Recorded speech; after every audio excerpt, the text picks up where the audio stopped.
জিম্বাবুয়ের বিপক্ষে পাওয়া চোট কতটা ক্ষতির কারণ হতে পারে হয়তো ভাবতে পারেন কি আর এমন, কিন্তু বাংলাদেশের পেসারদের জন্য জিম্বাবুয়ে সিরিজটা যেন হয়ে এলো এক বিপদের নাম হয়েই। মুস্তাফিজুর রহমান চোট পেয়েছিলেন, এরপর আর ওয়ানডে সিরিজে খেলতে পারেননি। এখন নতুন খবর, চোটের কারণে দ্য 100-এও খেলা হচ্ছে না মুস্তাফিজের। ফিটনেস পরীক্ষা পর্যন্ত আর অপেক্ষা করতে হলো না। ইংল্যান্ডের 100 বলের এই ক্রিকেট আসরে মুস্তাফিজকে পাওয়া যাবে না বলে জানিয়ে দিয়েছে বার্মিংহাম ফনিক্স।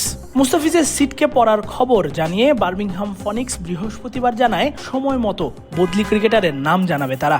আর তাকে বদলি করার পেছনের কারণ হিসেবে তারা জানিয়েছে বাংলাদেশের সাম্প্রতিক জিম্বাবুয়ের বিপক্ষে ওয়ানডে সিরিজে জাতীয় দলের দায়িত্ব পালনকালে পাওয়া আগের চোটের কারণে মুস্তাফিজের প্রাপ্যতায় পরিবর্তন আসায় এই বদলি করা হবে।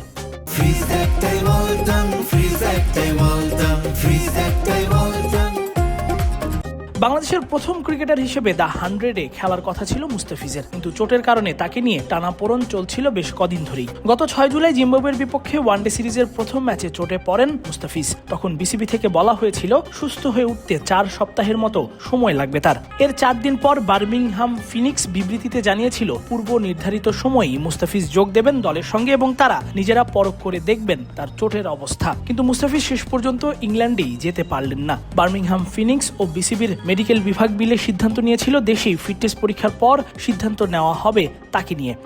বিসিবির ক্রিকেট পরিচালনা বিভাগের ইনচার্জ শাহরিয়ার নাফিস জানিয়েছিলেন, বিসিবির ক্রিকেট পরিচালনা বিভাগ থেকেও জানানো হয়েছিল আগামী সোমবার হতে পারে এই ফিটনেস পরীক্ষা।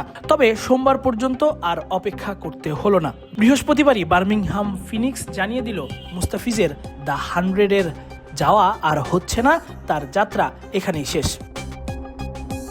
তাই তো বলতেই হয় জিম্বাবুয়ের বিপক্ষে ওই সিরিজে পাওয়া চোট বাংলাদেশের পেসারদের রেখেছে বড় বিপদে। নাহিদ রানা ইনজুরিতে পড়েছেন শরীফুল ইসলামও। এখন মুস্তাফিজও ইনজুরির কারণেই দ্য 100-এ খেলতে পাচ্ছেন না।